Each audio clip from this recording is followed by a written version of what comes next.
आज हम कंपैरिजन कर रहे हैं पाकिस्तान की पहली locally manufactured mid size sedan का। Here we have the normal Hyundai Sonata and here we have the N-Line। देखने को दोनों गाड़ियां ऑलमोस्ट आपको आइडेंटिकल लगती हैं, but they have a different personality and all together they are meant for different drivers.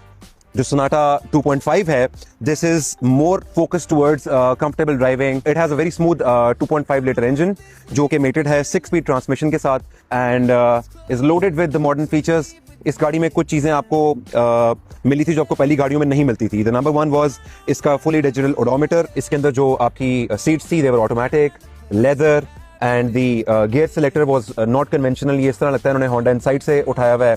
You had 360 cameras, auto brake, climate control जो कि digital था।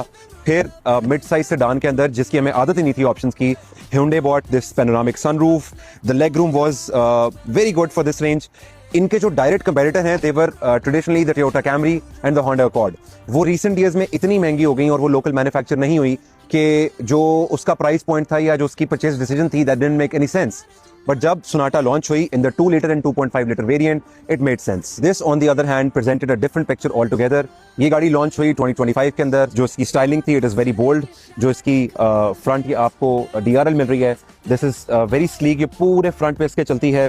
You have these lamps। यहाँ पे आपको N-Line का बैज मिलेगा जिस तरह आपको फ्रंट में मिलता है। आपके alloys हैं, they are in the lower profile range। और जो rear end है, it is different altogether। जो लाइट का ओवरऑल फ्रेम है वो सेम ही है, बट जो उसके अंदर उसकी लाइट का पैटर्न है, इट इज एंटायरली डिफरेंट। एक और चीज जो Sonata N-Line को स्टैंड आउट कराती है वो है इसके quad exhaust. Towards the interior now, सबसे पहली चीज जो आपको डिफरेंट लगेगी वो इसके डैशबोर्ड का colour. You have this huge floating display. इसका स्टीयरिंग व्हील ये बिल्कुल नया वाला है और उसके साथ साथ आपको इससे मेमोरी सीट्स मिलेंगी, बोस का साउंड सिस्टम मिलेगा। You will get the gear selector here जिस तरह के नॉर्मल Sonata में यहाँ पे है, वेरी अनकन्वेंशनल। और जो सीट्स हैं they are combination of this premium microfibreish और Alcantaraish type of material here. जो ओवरऑल कैबिन साइज है दोनों गाड़ियों का सेम है। मेन डिफरेंस है इनकी पर्सनालिटी के अंदर, इनकी परफॉर्मेंस फिगर्स के अंदर। आज से पहले हमारे पास सिर्फ इस कैटेगरी के अंदर सिर्फ एक RS होती थी which added a few horsepower to the normal one। साथ ही साथ you get this 2.5 liter turbocharged engine जो कि प्रोड्यूस करता है around 290 horsepower। And this car is fairly quick if we compare it with any other car which is produced in the local market। आपको performance के साथ साथ comfort भी मिलता है, रिलायबिलिटी मिलती है and the warranty that is offered locally।